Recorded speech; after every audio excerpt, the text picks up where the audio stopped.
Good morning. Today is Wednesday, January 29th, 2025. Rabbi Nathan Lopes Cardozo writes, "There is an obvious lesson of Exodus that is often lost to us, and that is that Exodus is a rebellion.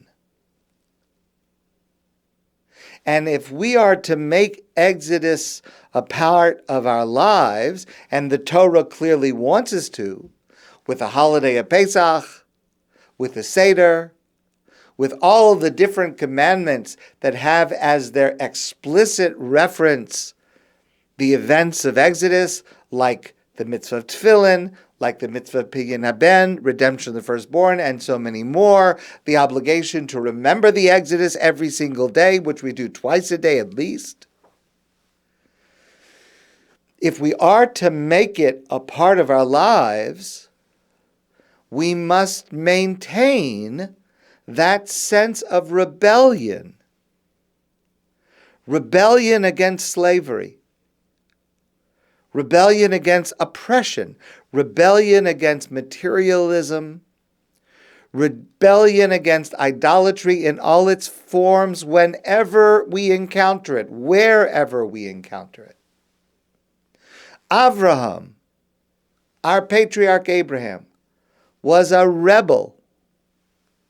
He's known as Avraham HaIvri, Avraham the Ivri. Literally, I've shared this before with you, it means the Ivri means he came from the other side, because Avraham originated in the area east of Israel, the area that is now Iran, Iraq, and he crossed over the Jordan River into Israel. So as long as he was in Israel, he was known as the person who came from the other side of the river. And our sages say that there is a double entendre. There is a deeper meaning to being called Ha'ivri, and it's an ideological meaning, and it means that Avraham stood for monotheism, serving one God, in spite of the fact that almost no one else in the world agreed with him. And Avraham was an iconoclast, and it's as if he said, even if I am alone on one side of the river, and everyone else is on the other side of the river, but I'm on my side with truth, and everyone else is on the other side of the river with falsehood, I am willing to stand by myself for the truth, to serve one God. The Torah itself is a work of rebellion. It's rebellion of morality against power. It's a rebellion of holiness against might. The Torah calls for, in Cardozo's words, drastic thinking and drastic action without compromise, even when it means standing alone, like Avraham HaIvri, being condemned and ridiculed, which happens today to us and which has happened throughout our history.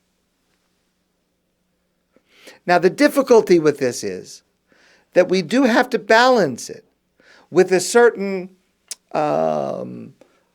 approach to life where we instruct our children, our students, to obey, to fit in, to conform.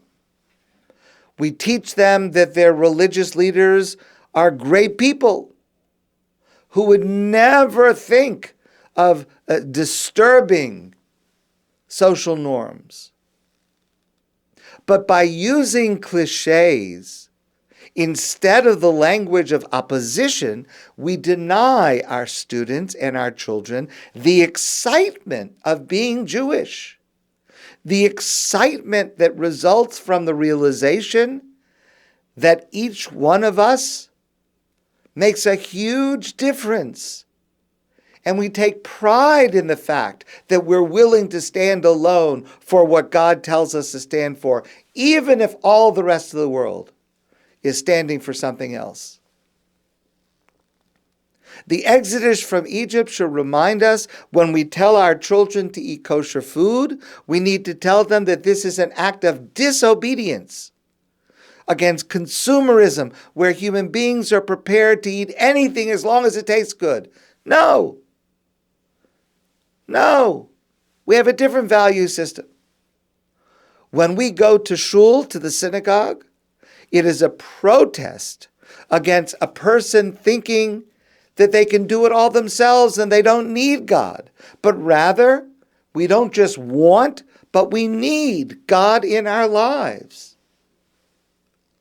When we celebrate Shabbos, it must be a rebellion against the prevailing view that happiness depends on how much we produce. No. On Shabbos, we do not produce, and the happiness depends on who we are, what we are. Today, this sense of rebellion must be stronger than ever. Today, our Judaism must be a rebellion against falsehood. The Torah tells us, midvar sheker tirchak, stay far away from falsehood. And that means that we need to fight against misinformation and disinformation. We need to fight against a certain approach to life where lying is an accepted path to power. No, it's not. Our Judaism must insist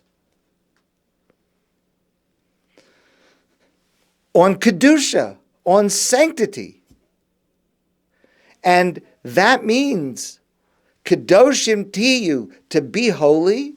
It means that we must live as a rebellion against endless scrolling on social media with no constructive purpose.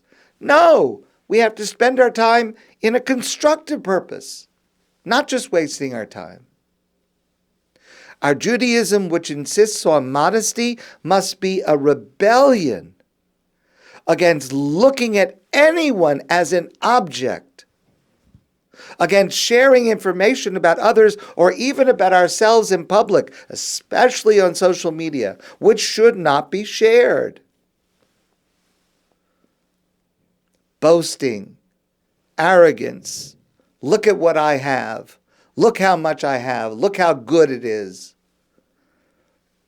Those are all the opposites of the modesty the Torah teaches us.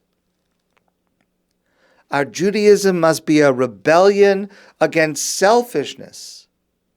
And we must praise when people come together to help each other, regardless of color or language or culture. We must nourish that. Not only to do it ourselves, but to nourish it and praise it when we see it elsewhere. That revolt, that rebellion, is all set in motion by the exodus from Egypt. And we must act with that sense of mission and urgency to share with the world that the values of the Torah, in opposition to so much in the society around us, it's the values of the Torah that we have that will make the world a better place. My friends, I wish you a great day, and I look forward to seeing you soon in person.